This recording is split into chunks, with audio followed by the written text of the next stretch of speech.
riff you guys just heard, which we use, which is Slave No More, fairly obscure song by Crowbar. My choice. Hey, Dad. James suggested a couple of other riffs that we use, like as our intro, and I just shot them down, and then I said that one, which is very emblematic of the way I conduct myself. But like, you know, every time I try to imagine the intro riff, James, you're breathing. Sorry. I'm micromanaging you at a biological level. I'm like Dan Andrews. James is not even laughing. James is like practicing being dead fucking silent. So yeah, I've muted myself. Fear of breathing. That doesn't. Oh, I've just kicked the microphone. Like what a genius sign. Look, that doesn't work. Like, and I do this a lot. Like, you know, muting myself. Fucking disaster. Look. Anyway, when I try and imagine the Slave No More riff that we use to enter intro, I said enter because intro isn't really a verb, but you know, I'm holding off saying it's so embarrassing. What I imagine in my head is not that riff, but Crush the Destroyer, Mastodon. That the opening riff of that song is what I imagine in my head. Are you saying that when you imagine things, or in this case, when you imagine one thing, you actually think of something else? Is that the moral of this story? That's not what it's just your philosophical bullshit. Like, it's not. I'm not making a claim about the general nature of the imagination. It's just it's very specifically because I basically don't know this riff very well. So when I imagine it, I imagine a very catchy riff that I know very well. Like the only good thing that band have ever done, really, which is like the opening. I don't think I know this riff. What's the song? That's Was that you doing the riff? Well, no, that was like. You understand? I had to clarify that. That could have been anything else. You could have been having a stroke. Like, I don't know. Yeah, Mum could be having a stroke. This is good. This is good content so far. Okay, well, we're setting it up. So we took a bit of hiatus, and much against my better judgment, I decided we'd do another episode. Like, I feel like we're scraping the bottom of the barrel a little bit, but let's see how we go, because. You know, I kind of feel like the first 6 episodes, you know, we tackled some serious issues, weighty issues of the day, and by and large, there aren't really any new issues. Like, we've clocked it. We've clocked the issues. The issues haven't. I mean, new issues will emerge, but they haven't. Like, you know, what are we going? Like, you're in lockdown again, James. It already happened in the last episode. Like, I know. It's just like, okay, the coronavirus is still a thing. There's nothing really new to say about that. And then, but here's what we're going to do. We're going to do like a Chapo reading series, except it's not Chapo.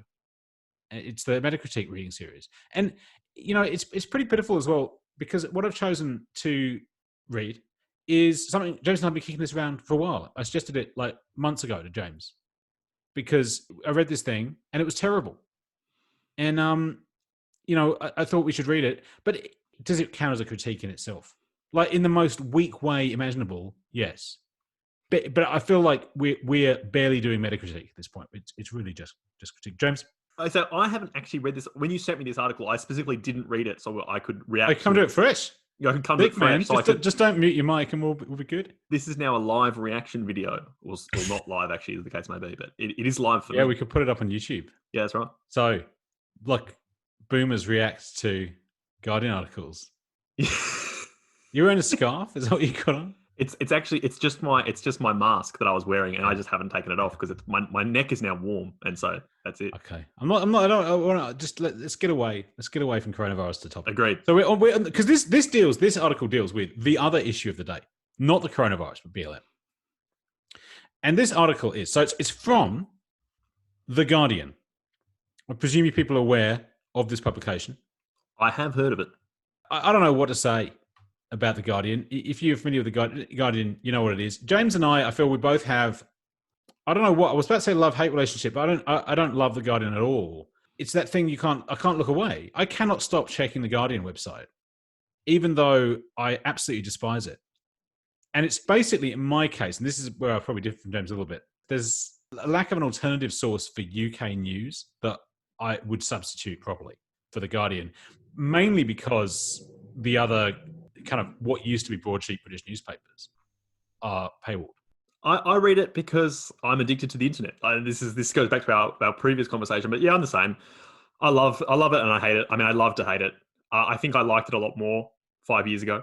I don't even love to hate it. Like, I just hate it. I hate it. I hate to hate it. I hate that it exists. I hate that I read it, and I still read it. It's a pure compulsive activity. Yep. It's an addiction. I wouldn't even say that. So why do you read it? Well, as I said, like, I kind of want to get a feel for what's going on in the UK, and I also kind of want to get a feel for like what is happening in SJW nonsense. Yeah, but we definitely both checked the Guardian too much. That is a fact that we can. Considering once would be too much, I agree with that. So anyway, look, we've got this article up. The article is, and it's just beautiful to behold this. So you've got the Guardian. There's a category entry on the side. What's what I would describe as a gold font. And the category of this article, incredibly, is metal. Metal. There is a category that the Guardian used to categorize news. So in metal news, and then there's a warning. There's a disclaimer at the top of this, which I should mention. It says this article is more than 1 month old. So it's already outdated. We're getting to it. But, this was outdated the moment it was written. But by a factor of decades, absolutely incredible. The title is Rock Against Racism, ? Rock Against Racism? Metal's varied response to Black Lives Matter. Oh my God. Who is Michael Hann? Yeah, so this is the fucking question, like straight off the bat. Who is Michael fucking Hann? Is this guy? There's that guy. So he's there's a dude here, ginger. He's wearing those like the rectangular glasses, like the slimmed down like noughties glasses that like are as small profile as possible. So he's got like the soy face beard and like curly ginger hair, and he's wearing like a flowery shirt. So like, I'm going to go out on a limb here, but I mean, spoilers really, because I've read the article. I don't think this guy is into heavy metal. I was going to say, this guy has never activated a pit in his life. Well, yeah, whomst among us. But he is bad. That is a bad staff photo. If that was my staff photo, I would. Nah. I don't know what I'd do. But maybe they got him on an off day. Could be. Let's move. But we'll move on. I always try and remember when I read newspaper articles that typically the titles are decided by the editors, not the journos. So maybe forgive them for the incredibly anodyne title, but I think it does actually set it up pretty well. And then there's, I don't know what this, an abstract, like there's a sentence below that. It says, I can barely read it. You want to read it, James? All right, here we go. I'm already triggered by this. Yeah. Black Sabbath and Axl Rose are among those in the metal world supporting protests, but there's no denying the opinions of others in the genre. Now, first of all, Axl Rose, Guns N' Roses are not metal. That's a basic category error. I mean, I'm not sure what I think about that. I don't really want to get drawn on it. I mean, I certainly don't have a strongly, like, I don't know how you feel about the Gunners, James. I like it. But because I'm not a fan, never have been a fan of Guns N' Roses. Like when November Rain comes on the jukebox in a pub, which as used to happen in the 90s, I will sing along. But I love how that was your evidence for you not liking it. I hate this song. I will sing along to it. But I do, like it's a party. Like, you don't want to be the party pooper. You don't want to be That's that true. guy. No, that's true. It's like because Guns N' Roses are not a real metal band, I'm going to sit here grimly while people say, like, no. But for me, this is just I know we should move on, but this is just purely an issue of categorization. They're a rock band, and they're all the better for it. It is ridiculous. But I think the more worrying thing for me here is not the genre confusion, although I agree that is somewhat worrying. The thing that is worrying here is that Black Sabbath, this is in 2020. I mean, okay, it's more than a month old, but it's not fucking 30, 40 years old. This is June 2020. In the metal world, this thing, a world made of metal, Black Sabbath and Axl Rose are like chief denizens. And these are both, they barely fucking count. Like, okay, so Sabbath, we should get it out of the way straight away. I think James and I are totally agreed on the position. I mean, it's a position I outlined many years ago in a cavalier fashion by saying that Black Sabbath invented music. So true. Where's the lie? But you could hedge on it. But look, basically, I think we're both agreed that Black Sabbath are, the ur-text of the entire metal canon, like the early Sabbath.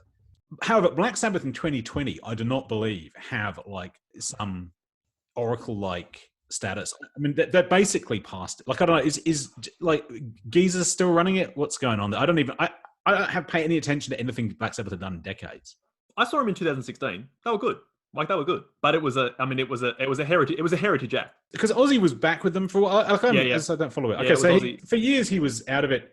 Okay, fine. Now, but Axl Rose, I mean, going back to the Guns, I mean, we don't think Guns N' Roses are a metal band, but Axl Rose, like, the Guns N' Roses, like, had, like, 2 albums in the early 90s or whatever, and, like, they've not existed since. They didn't put an album out for 20 years. I mean, Sabbath, like, whatever you want to say, like, Geezer keeps churning that shit out. Axl Rose isn't even in. I mean, he's in Guns N' Roses, apparently. There's a picture of him, allegedly. Everyone but him is out of it.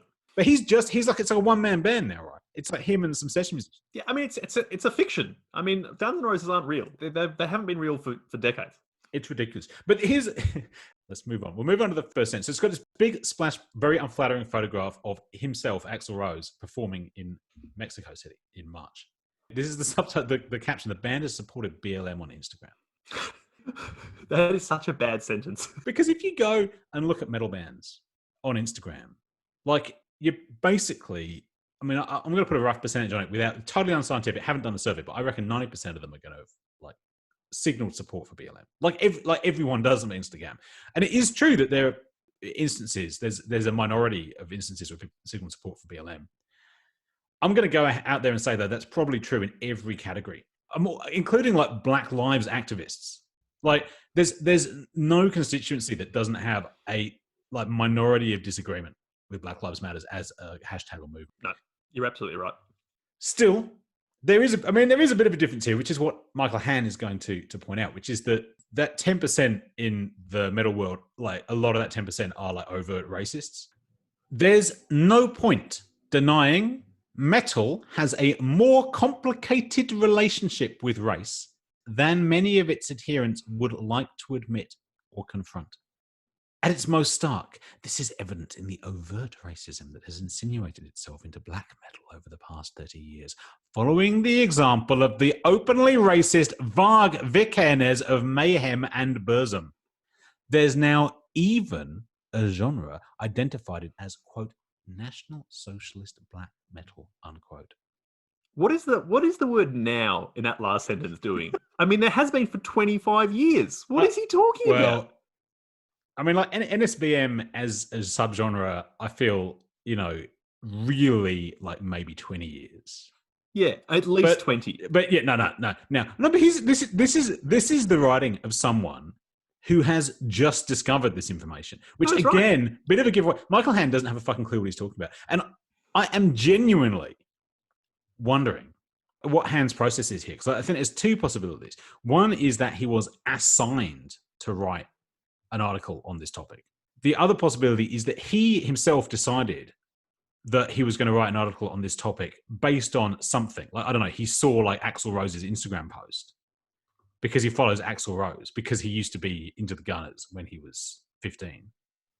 And is like, this is interesting. I wonder how other metal bands have reacted.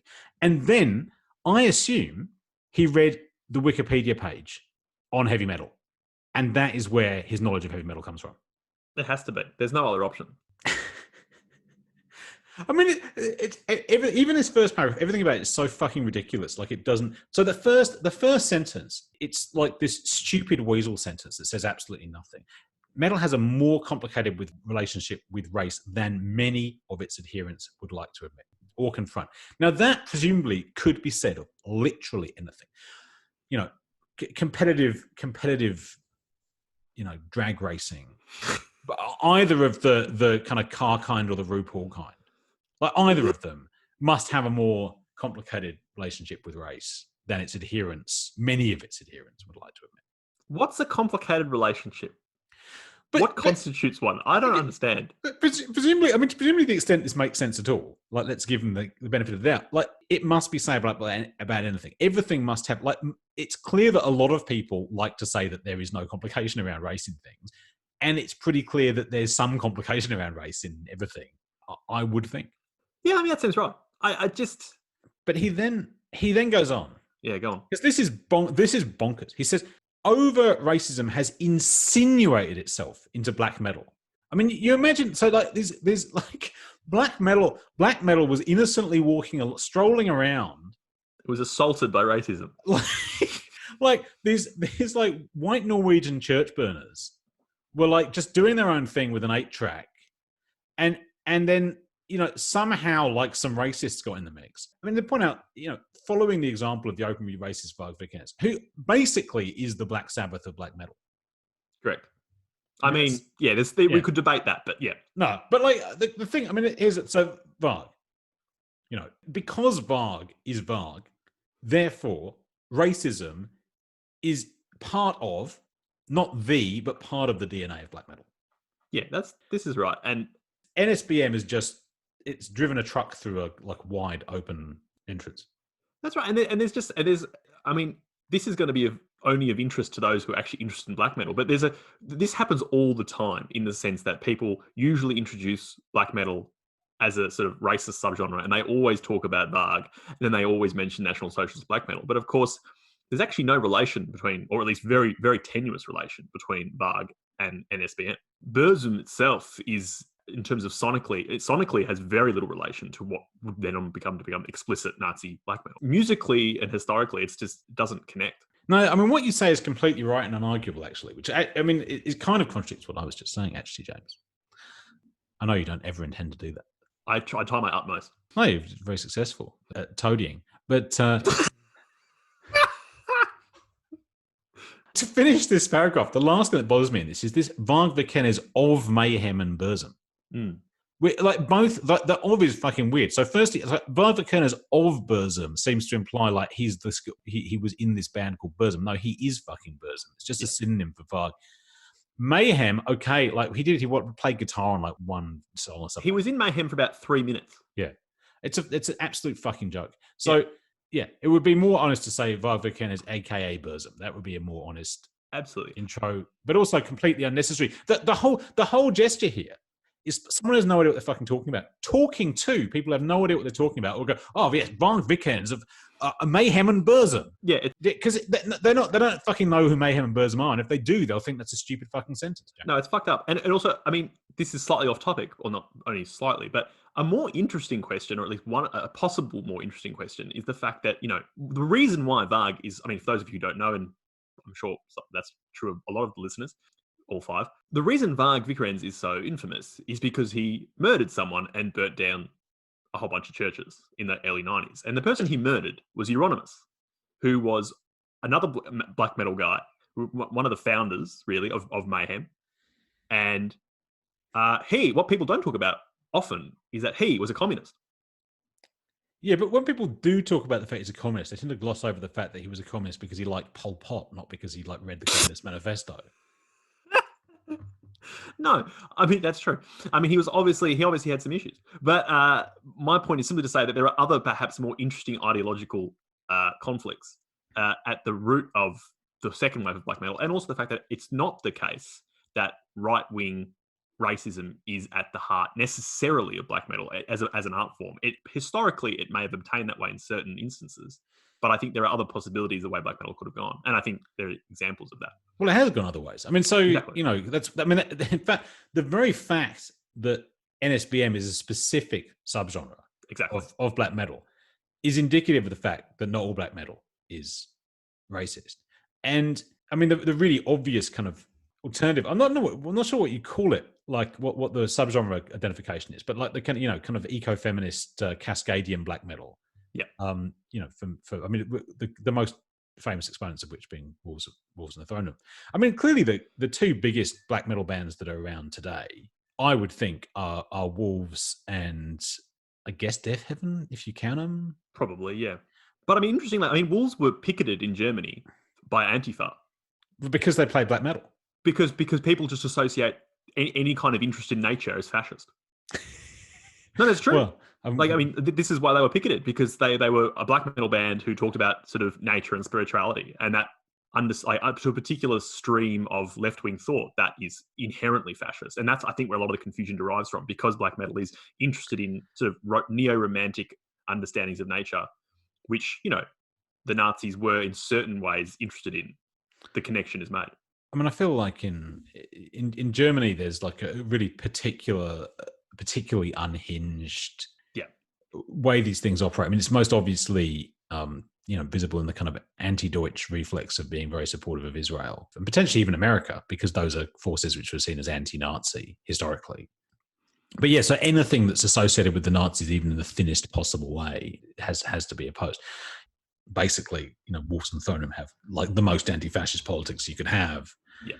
I think there's something interesting going on here, right, with black metal, which is that it tends to, and we'll leave aside the kind of Death Heaven wing of black metal, the kind of like really drifting towards the mainstream elements of black metal that aren't necessarily clearly black metal anymore. There's something about black metal as a genre that always seems to involve some kind of meditation on, and I don't know quite how to categorize this stuff. So nature, as you pointed out there, but frequently kind of nationalist themes.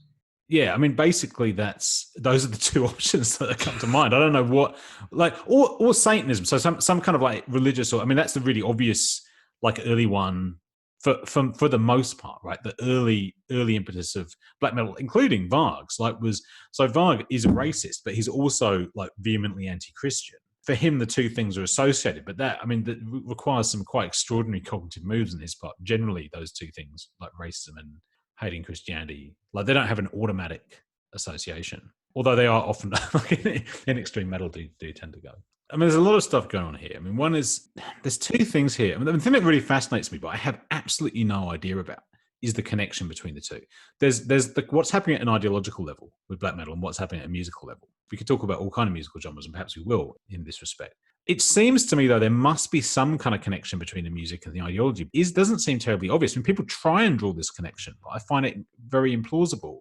I mean, musically, there's clearly two kind of like really basic two different directions in black metal. There's what I think is probably the core of what people mean by black metal, which is that very fast drum beat, tremolo picking guitar, like so super fast guitar and with scream vocals over the top, right?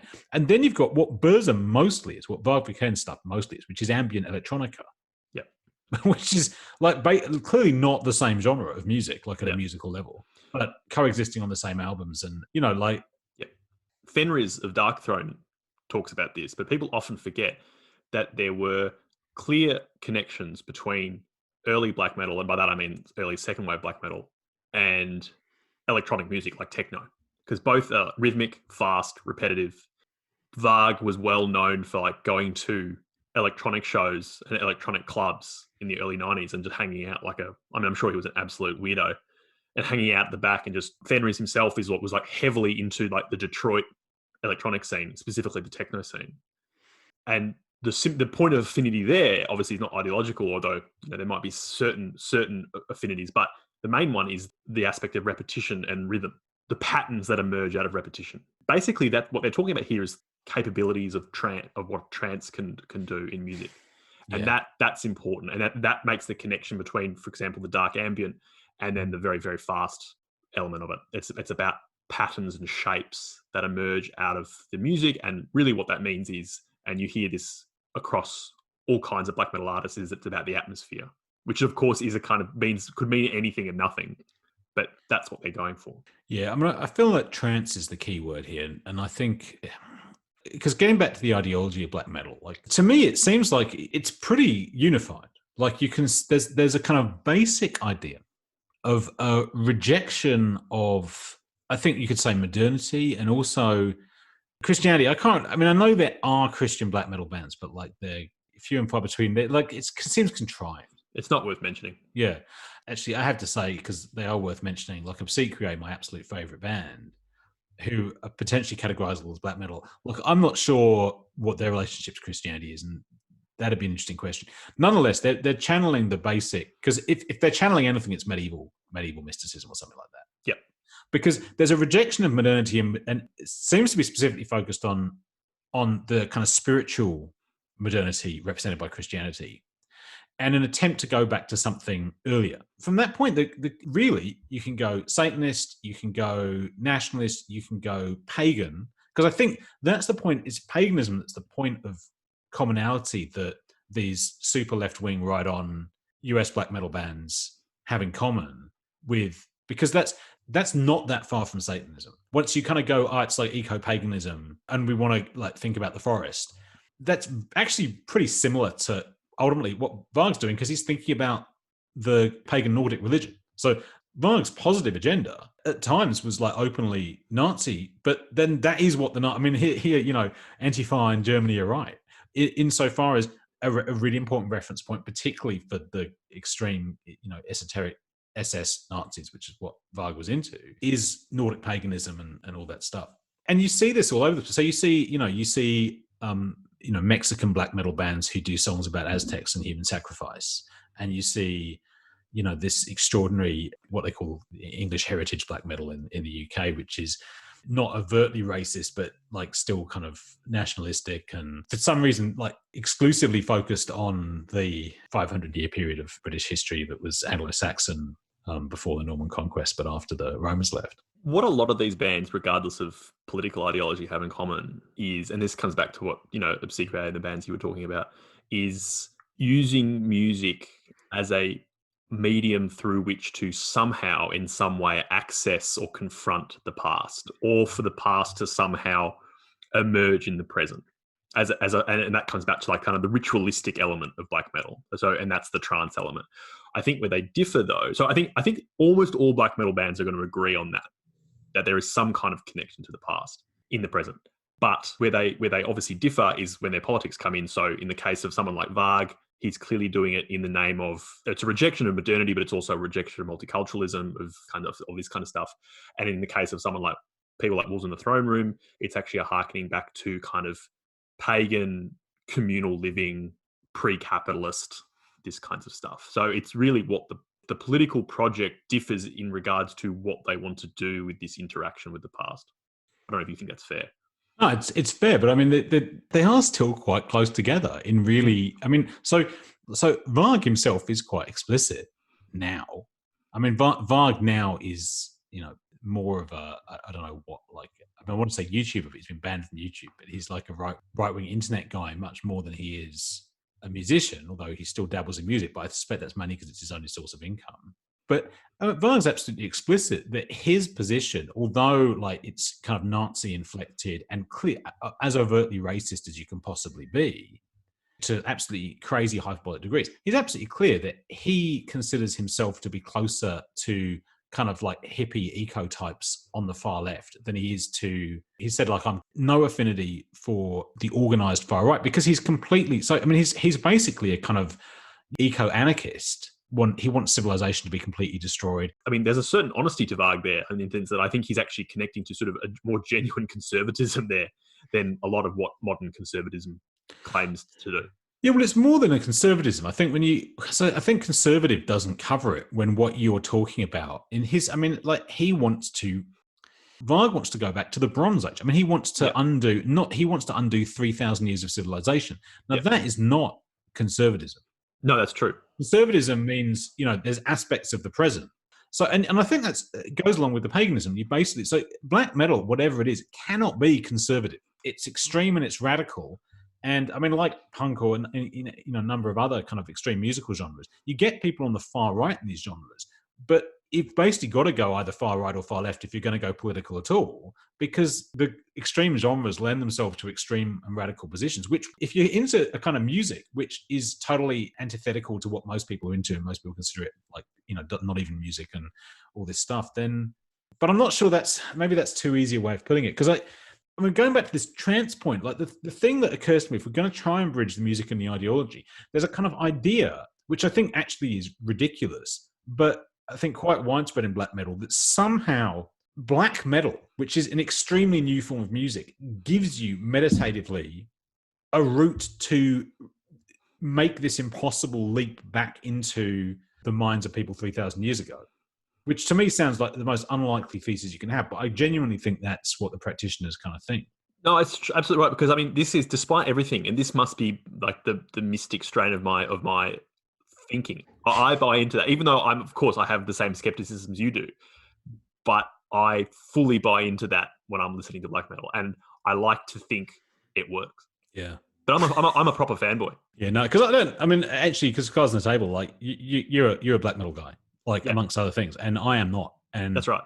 Like Obsequiae are like an absolute exception to me, because they're doing music which is about the Middle Ages and genuinely uses musical elements taken straight from medieval musical compositions. So like, I don't feel there's anything kind of false about that. But the idea that, the claims that are made by almost any other black metal band, including the English ones that I quite like, but like, come on, man, like. So we've read one paragraph, and that is what that's the whole show. I think that's no. Let's move on. Yeah, and now we've got, and there's the fact of how metal came to be. The founding fathers of metal in the late 60s and early 70s were still playing music derived from the blues. Even Black Sabbath began as a blues rock band, and their drummer, Bill Ward, filled their records with jazz-inspired flourishes. Yeah. Which is like, so that's, I mean, obviously that's like the most obvious statement, but it's like a kind of gotcha for like, hey, racist metalheads, do you know that like your music is like inspired by black music? This is such a strange take. I mean, everyone knows that heavy metal is just rock, which is just the blues. I'll read the next paragraph. All right. While researching a book about vintage metal, sociologist Keith Kahn Harris and I discussed how the codification of metal a decade or so after Black Sabbath's first record was in part a process of removing the blues and thus the black musical origins of the genre from its sound, literal black erasure. That's not a malign thing. As he pointed out, punk did much the same thing in its evolution out of the R&B-based pub rock, but it happened. What the fuck is he talking about? I missed this the first time through. So he has written a book with a sociologist about the origins of metal. Not about the origins, about vintage metal. So this tells you something straight away. So what's vintage metal? Well, it's, Guns N' Roses and Black Sabbath. Kahn Harris looks like he's actually a metalhead. Like you go to if you click through that hyperlink there. Yeah. It just to go back to that paragraph, it seems weird to label a natural process that would happen in any musical genre where a subgenre develops and takes on its own sound as, what did he call it? The removing of the blues. That just seems, I mean, is he implying that it was done consciously? Yeah, look, the thing that strikes me about this paragraph that is so insidious is it's like, oh yeah, like metal's bad because it appropriated black music, but wait a minute, punk, which is not bad, did it, so therefore metal's also not bad because it did the same thing punk did, and punk is canonically good. That seems to be the structure of that paragraph to me, the argument.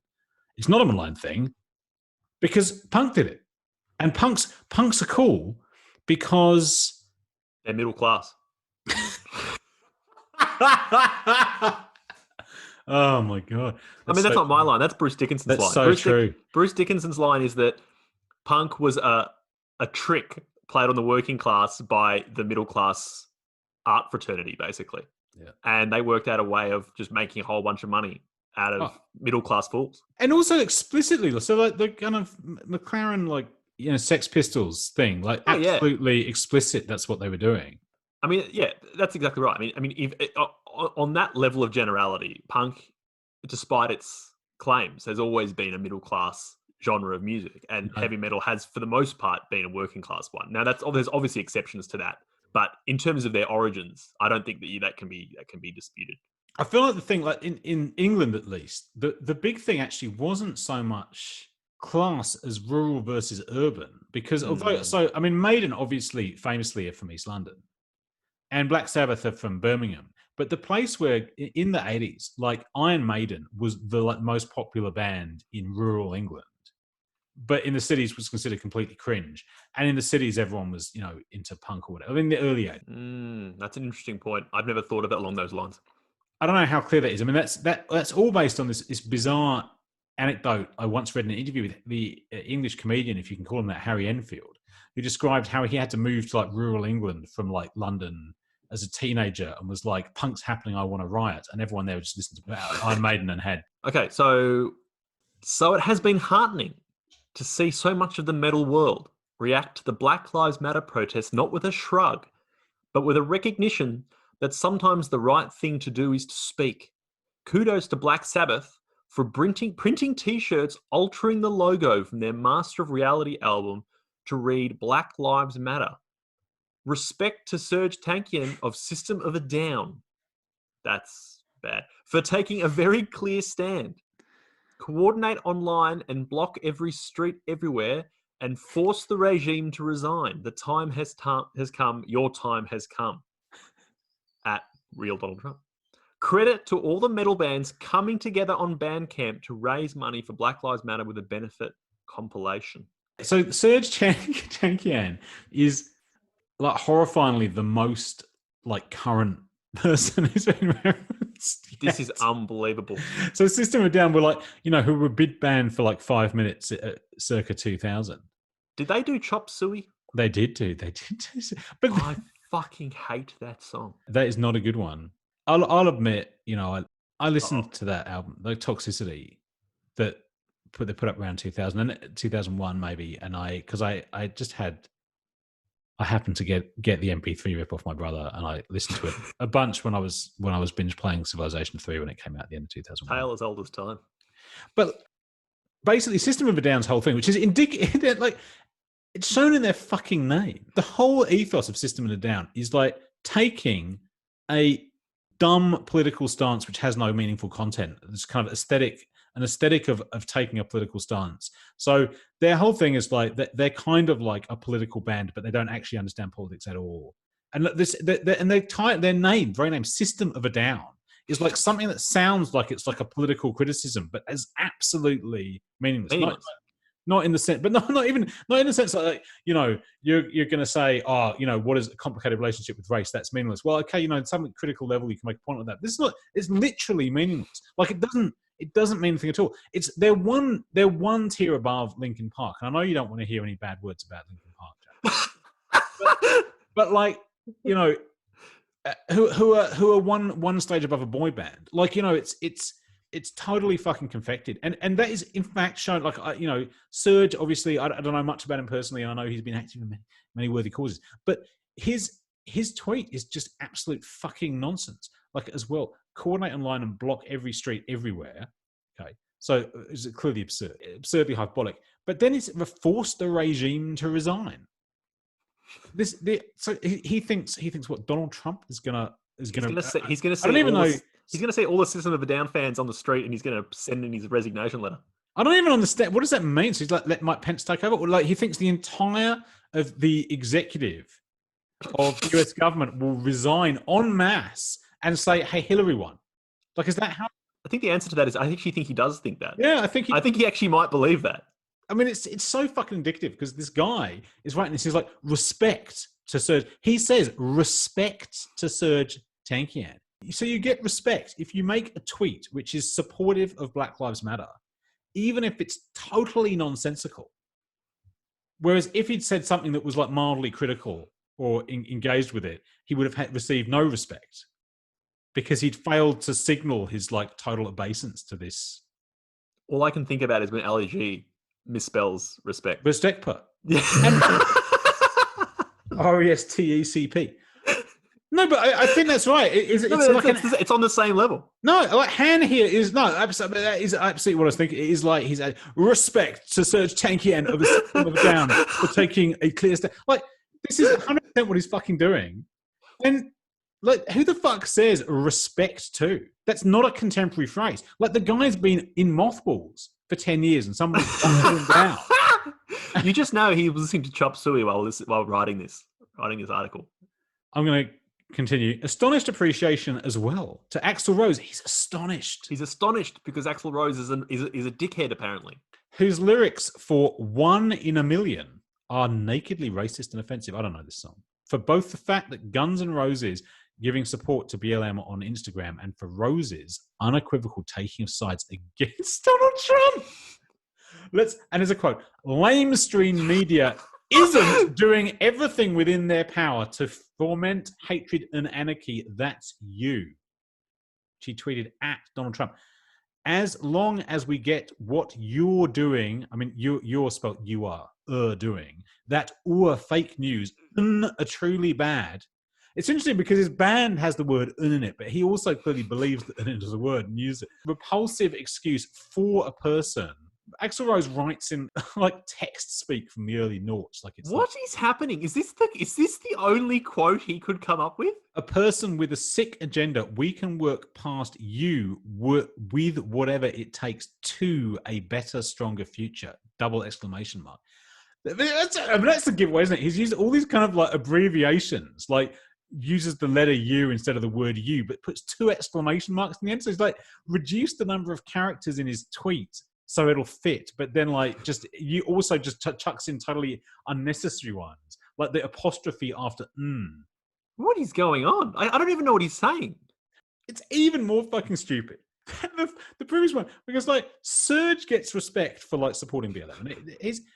And Rose, I'm very impressed with Rose, not just because he supported BLM, but he went one step further. The person who no one's willing to call out, Donald Trump.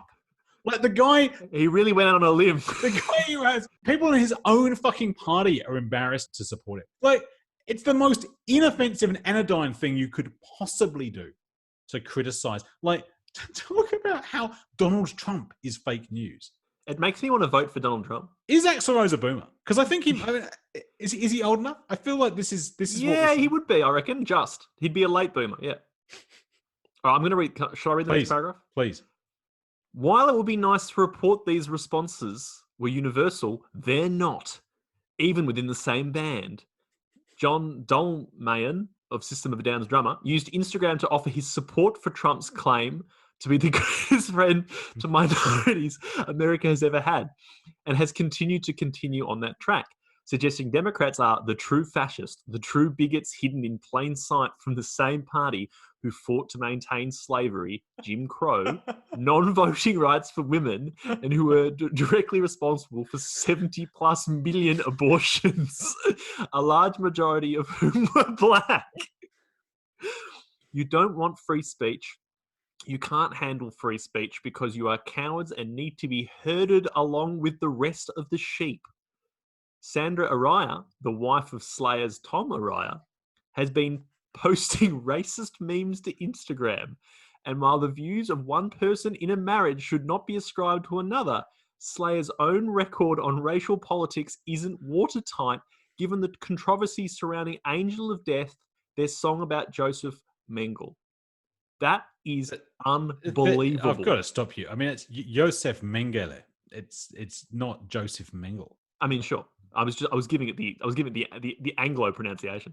Yeah, for our listeners. For our listeners. There's so much here. So the wife of the Slayers singer is racist. Ergo, I mean, I don't even. I mean, I haven't looked, but like, I'm not sure I'm even going to believe that. Like, what's a racist meme? Like, I mean, I don't doubt that such a thing exists, but I also don't doubt Michael Hand's testimony that her memes are racist. Like, so Dolmayan's fucking.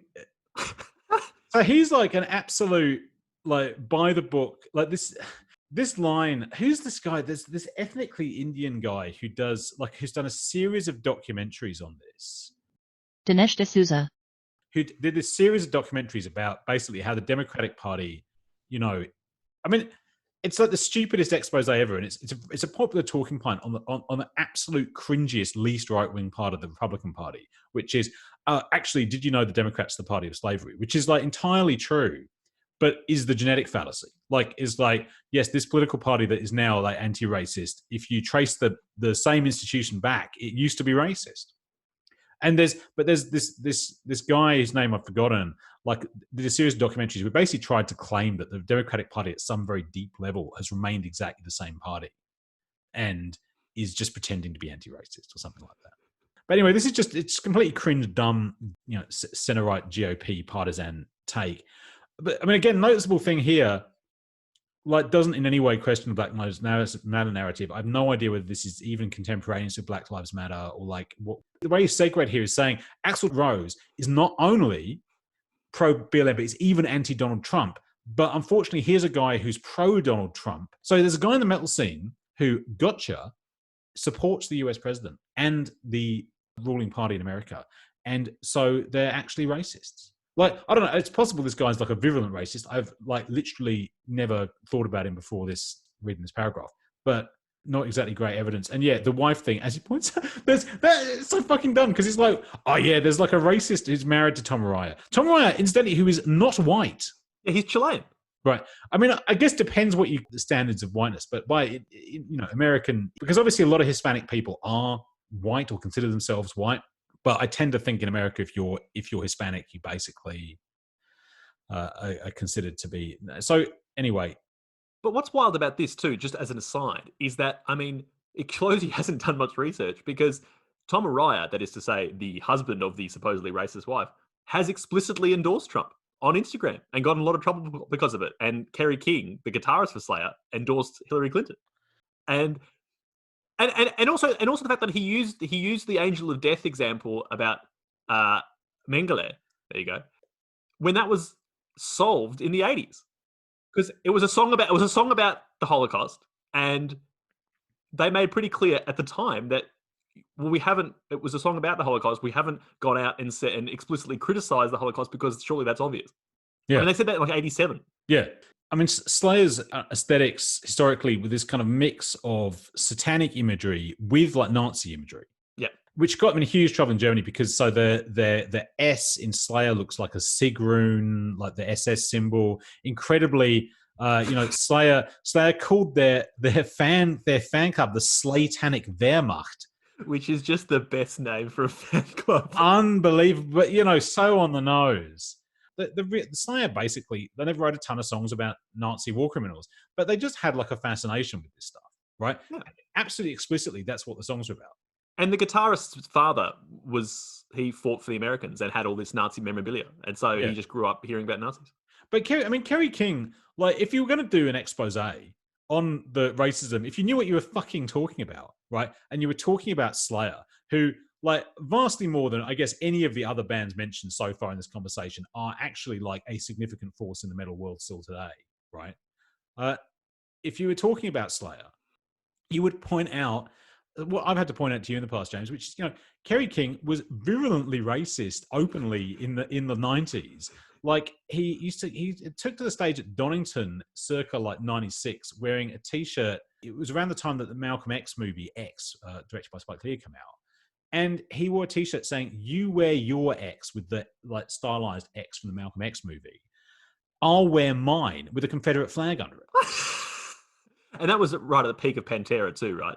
So like, all the gotcha stories about Phil Anselmo being a racist are, like he got trashed in a show and said white power, or he said, I mean, Phil Anselmo is like a skinhead who left school at 14 and grew up in like Louisiana. Like, yeah, sure, he's a racist. Like, of course, yeah, of course, yeah. But Kerry King is like, apparently I haven't followed like his permutation into like a fucking girl boss Hillary fan. But like, here you go. If you want to find examples of racism in the metal scene, particularly in the 90s, they're all over the place. You have failed to do it. What you've done is the most like ridiculous shit. Yeah, it's so weird. Next, we're only 3 paragraphs from the end now. Fortunately, it's a short article. Next one. Are there metal bands speaking out against racism, risking alienating their fans? No, not really. Any artist has racist fans, sadly.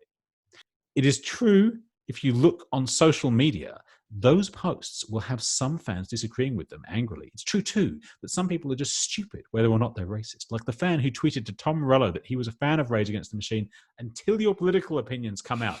Music is my sanctuary, and the last thing I want to hear is political BS when I'm listening to music. As far as I'm concerned, you and Pink are completely done. Keep running your mouth and ruining your fan base. That fan was roundly mocked by Morello and more or less anyone else who'd ever listened to Rage.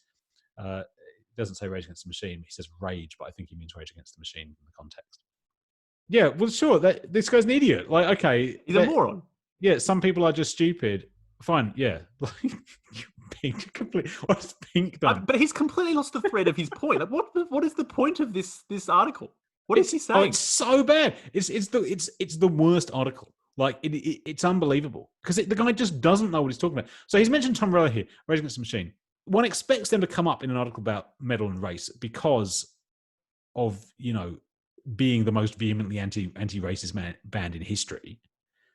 Tom Morello being black. Big problem. If the Gunners aren't metal, Rage Against the Machine is not a metal band. No, I don't never think so. was. No, like, at all. No, I don't think so. I mean, very broad church maybe, but like rock rap basically. One of my favorite bands in the 90s for sure. I mean, they're sick. But I wasn't a metalhead when I listened to Rage Against the Machine. I wasn't into metal at all. It wasn't even a gateway band. Like, it had nothing to do with metal. Yeah. Well, I mean, Zach comes from hardcore, straight edge hardcore. So like, Yeah. the genealogy is not metal at all. Punk's in there, but still not really, because the vocal style. So basically, it's clear it's rap is the vocal style in Rage Against the Machine. Tom Morello does not come from either metal or punk background. And I mean, it seems like he lucked out in Rage too, because I mean, all of his other musical projects, for the most part, are terrible. Morello. Yeah. But his. I mean, like, the only other thing I can think of is well, there's Audio Slave, which is the obvious one, which killed Chris Cornell. Okay, that's the spiciest take so far. Well, Tom Morello killed Chris Cornell. When he was in Soundgarden, he was still alive. Then he was Audio Slave. Now he's dead. What do you want? Where's the lie? That's empirically undeniable. Correlation equals causation. Yep. I feel like it's a bit unfair to Tom Morello, in as much as, like, who. I mean, how many musicians like output stands up even when they stay in the same band? No, that's true. I'm being unfair. But they had a good record. Like, they put out a good record. I mean, look, I could not. I listened to that 3,000 times in 6 months, and I could never listen to it again. Listen to what? Rage Against the Machine's self-titled debut. Oh yeah, fantastic album. Yeah, I mean, I'm sure it is. I have not listened to that record in so long. Anyway, but not a metal album, and that's the point. And it's also completely, because what's he like? Yeah, there's no point. What is he saying? Some people, well, he's proving the point. So he makes the point and then proves it. Some people are just stupid whether or not they're racist, which is, I guess, and I mean, it's not a controversial claim, but also not very relevant. But he admits that fans of all musical genres are racist. Yeah. It's like, so what's the point of the article? It's the worst garbage in the world. And it's both sides in this issue, which is like metal and racism. So there's some people in metal who are racist and other people who are not racist, which is what it says. So there's no actual analysis of why they're racist, who they are, how many of them are racist, how they cohere. There's like zero analysis at all. There's no analysis of metal according to subgenres. There's a level, as a kind of homogenous thing. Everything is the same. There's no distinction between what is and what is not metal. I mean, if old mate heard us now, he would take it to be evidence of what he said in the first line, which is to say that, metal fans don't want to face up to it. But the actual reason is because what he's saying is bullshit. And this is just part of a long tradition of people talking nonsense about metal. I mean, look, yeah. Well, I mean, we said, like, it's unbelievably obvious to anyone who has any acquaintance with metal, the metal scene, that there's racism in metal. It's also incredibly obvious at this point that most of the scene is vehemently anti-racist, and that has been the case at least through the 90s. Like, I don't know. Yeah. I mean, should we do the final? You want to do the final paragraphs? Let's do it. Okay, so should I do the last two? Yeah, go on. It's possible assumptions get made about metal because in the West, its fan base is, and let's not deny it, overwhelmingly white and male. And history tells us no one looks out for the interests of white men quite as thoroughly as white men.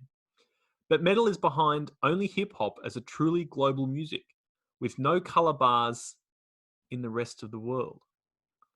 I've been to Nepal and to India to talk to metal... I've recorded in Denmark. To metal bands and fans, talking about what the music means, and to those people it means liberation and justice. Metal musicians in Nepal are currently raising money for those starving to death in the country because of COVID-19 as deprived them of their subsistence and livelihoods.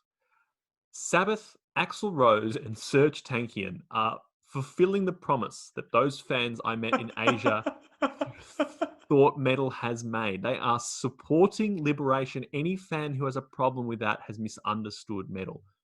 That is unbelievable. It's so trite and stupid. What is he talking about? What does that last paragraph mean? Like, when Metallica went to fucking the Soviet Union in 1991, was that about liberation and freedom? I'm pretty sure like everyone involved thought it was, but I wouldn't say so. Yeah, I mean, what's he talking about? but what the cringiest thing here is, I mean, this is so cringe and so common. Like, I have, of course, the utmost respect for people doing metal music in the third world and all the rest. Fuck yeah, it's mad. But countries like Nepal and India, these are not. It's not a big metal scene. India is like just a huge country. You can find people. I mean, I don't know. You could go and talk to people in the Indian drum and bass scene or something, and all the people you'll talk to will be like, relatively well-educated, like westernized kind of types who've like been exposed to this stuff and not ordinary people at all. And I'm sure they're all very lovely. This claim that he makes, which actually is the claim in the article that's like excerpted higher up as like the choice quote of the article, metal is behind only hip-hop as a truly global music with no color bars in the rest of the world, is just mind-bogglingly dumb. Yeah. Like, It's just false. well, I don't know. I mean, I don't even know. Is it true of hip hop? Like, Yeah. are those really the two global forms of music? What about like pop music? Yeah, I was saying, what about pop Like, music? isn't that's surely is? If you go and listen to like the radio in Thailand, like it sounds. They're not playing Sepultura. No, they're not. They're not playing. I don't think they are. I could be wrong, but they're not. I don't think they're playing Kanye West either. I think I mean, maybe they are, but like if they are, it's because he's a crossover pop. There'll be egg on my face if I go to Thailand and they were playing Sepultura. Well, I don't. Maybe they are. Like maybe they don't differentiate. Basically, I don't think it's the boy bands. You know, that's an influential musical subgenre, and pop music like that is. Frankly, I don't think it's a truly global music. I think the idea there's a truly global music is probably not true. Like at all. I don't think there's a single genre that's genuinely global. Classical music, that's pretty worldwide. It's not popular worldwide. There are some bands that you could say are global, and I mean they were not meant in the same way that he means global. I mean, someone like Iron Maiden, like they are a global band, right? In the sense that What do you mean? In the sense that they play massive shows everywhere. Now, of course, it's misleading because they play massive shows, but it's like a tiny percentage of the population who are mad fans. But that's true of Iron Maiden fans in Australia too, right? You know, they'll sell out Rod Laver Arena twice. But in a tiny country. In a tiny country. If you go to China and you if you go to a country of 1 billion people and you sell as many tickets you do in a country of 20 million people, like I don't know. Are they selling out arenas in India? Are they selling out arenas? No, they are. In Nigeria? I mean, I don't know. Well, Sub-Saharan Africa is like, I think, the biggest exception to this. And I suspect hip hop, you know, has its fans around Sub-Saharan Africa, as you might expect. Metal, I suspect not so much. But I don't. But it's not. They're a global band because they have fans everywhere. I mean, all that means is, you know, we live in a globalized world. And that's true. I'm making a different point, of course. But I think there are some. All I meant was to say is that I think certain bands, I think Iron Maiden is one of them, does seem to be able to make sort of connections across cultures in a way that some bands can't. I don't know, but maybe that's a trite point. I mean, you're smirking at me. I think there's a certain element of truth to that, but why that's the case, I don't really know. I mean, I'm a fan of universalism, increasingly. So I'm happy with the idea that music in principle has a universal appeal. Yeah. And in a sense, any music. On the other hand, I think the idea of a kind of, I don't believe any form of music is truly global. And by that, I mean, it would need to be like genuinely popular in every significant cultural zone of the world. Yeah, I agree with that. I don't think that is the case. So like metal music clearly, I mean, firstly, metal's never been popular anywhere. That's right. I mean, well, possible exception of South America, possible exception. Yeah. No, that's ridiculous. Finland, maybe.